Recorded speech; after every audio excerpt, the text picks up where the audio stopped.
Selamat petang, salam sejahtera. Ramai orang yang nak tahu, aku nak beritahu. Keputusan terkini di Mahkamah Session berkaitan dengan kes rasuah Bung Mukhtar dan Zizi Izate. Ramai orang yang menjangka mereka akan terlepas. Ramai orang yang menjangka mereka tidak akan disuruh bela diri. Tapi jangkaan semua orang meleset. Aku sebenarnya pun menjangka Bung Mukhtar dan Zizi Izate mungkin akan terlepas daripada membela diri. Tetapi nampaknya yang aku jangka tak pernah terjadi. Mimpi ngeri berlaku kepada Bung Mukhtar dan Zizi Izate. Aku tak tahulah malam ini Bung Mukhtar dapat tidur dengan lena kah, tak dapat tidur dengan lena kah, atau bagaimana. Yalah kan, Bung Mukhtar ada istri yang cantik, macam itulah.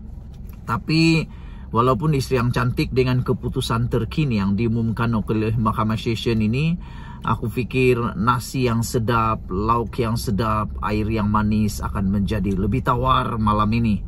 Apa tidaknya apabila mahkamah mengarahkan Bung Mukhtar dan Zizi Izate di arah bela diri.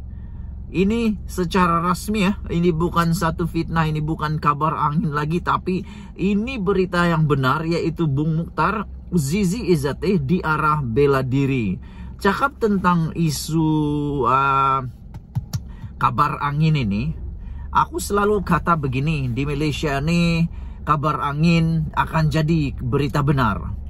Sebelum ini aku buat konten, ramai yang kondem, kecam aku, kata berita tak benar apabila aku jangka Azalin Natman Said akan letak jawatan selepas mengecam, mengkritik bosnya, yaitu Ismail Sabri, yang mana menurut Sabudin tindakan Azalin Natman Said itu seperti menggigit jari bosnya yang telah memberi jawatan kepada Azalina. Akhirnya apa yang selama ini dikata kabar angin dan macam-macam, akhirnya jadi kenyataan.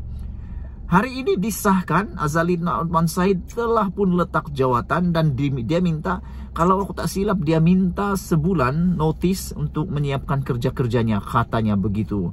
Dan menurut tulisan Sabudin, peletakan jawatan Azalina itu adalah kerana bukti yang dia telah melakukan kesalahan terhadap bosnya, yaitu Ismail Sabri Yaakob, bukan bosku Najib Tun Razak ya. Baik, kita sambung lagi cerita tentang Bung Mukhtar dan Zizi Izate. Apa yang berlaku hari ini di Mahkamah Session Kuala Lumpur mengarahkan ahli Parlimen Kinabatangan Bung Mukhtar Radin dan istrinya Zizi Izate Abdul Samad untuk membela diri terhadap pertuduhan menerima rasuah berjumlah RM2.8 juta berhubung pelaburan unit amanah Public Mutual Berhad. Hakim Rozinah Ayub berkata, pihak pendakwaan berjaya membuktikan kes prima facie terhadap pasangan itu di akhir kes pendakwaan. Nah, yang menjadi tren sekarang ini, kata The Twin TV, aku tengok channel dia tadi, siapa yang nak tengok pergi masuk channel dia.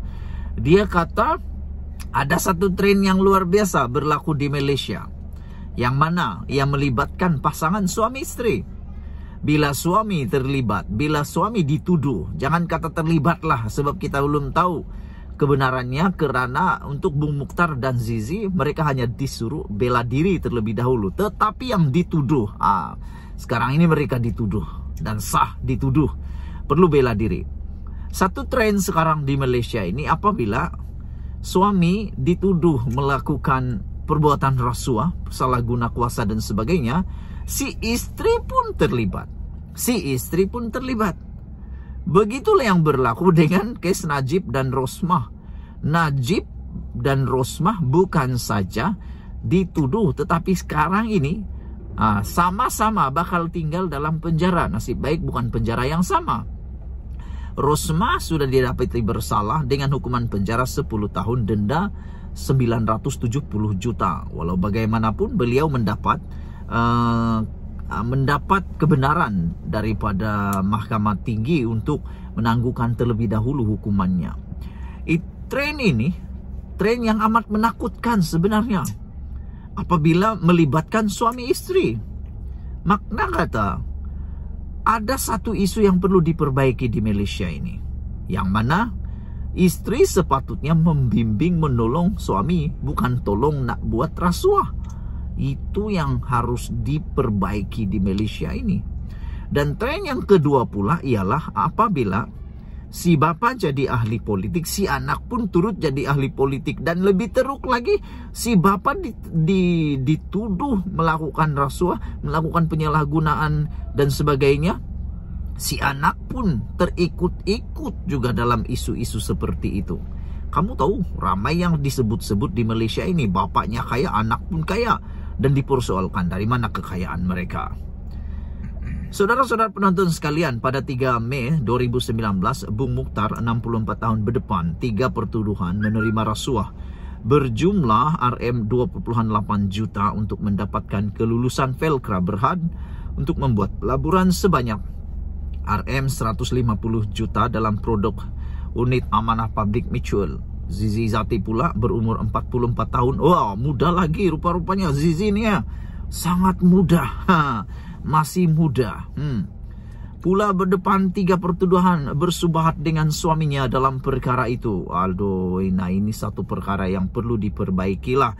Kalau benar ini betul-betul berlaku, perlu diperbaiki. Walau bagaimanapun kita bagi dulu peluang kepada Bung Mukhtar dan istrinya untuk membela diri. Walaupun kebanyakan kalinya apabila telah diperiksa oleh mahkamah dan terpaksa membela diri, ada kes yang dapat dilihat oleh mahkamah. Aku tak kata mereka bersalah, tapi kebanyakan kalinya orang yang disuruh bela diri, trennya sekarang ini akhirnya didapati bersalah. Bung Mukhtar yang ketika itu pengerusi bukan eksekutif Felcra dituduh menerima rasuah tersebut daripada ejen pelaburan melalui Zizi Zati di Public Bank Cawangan Taman Melawati di Kuala Lumpur pada 12 Jun dan 19 Jun 2015. Sebelum kita berpisah, aku nak tanya satu soalan paling kritikal di Malaysia. Bung Mukhtar adalah pengerusi perhubungan UMNO Sabah. Adakah dengan dituduh dan sahnya Bung Mukhtar terpaksa bela diri ini, perlukah Bung Mukhtar berehat terlebih dahulu dalam jawatan itu? Kerana ada orang netizen kata mereka harus berehat terlebih dahulu. Sama seperti Zahid, sama seperti Najib, patut berehat terlebih dahulu. Malaysia kita punya, kita jaga sama-sama. Cintai Malaysiaku. Kita jumpa lagi. Bye-bye.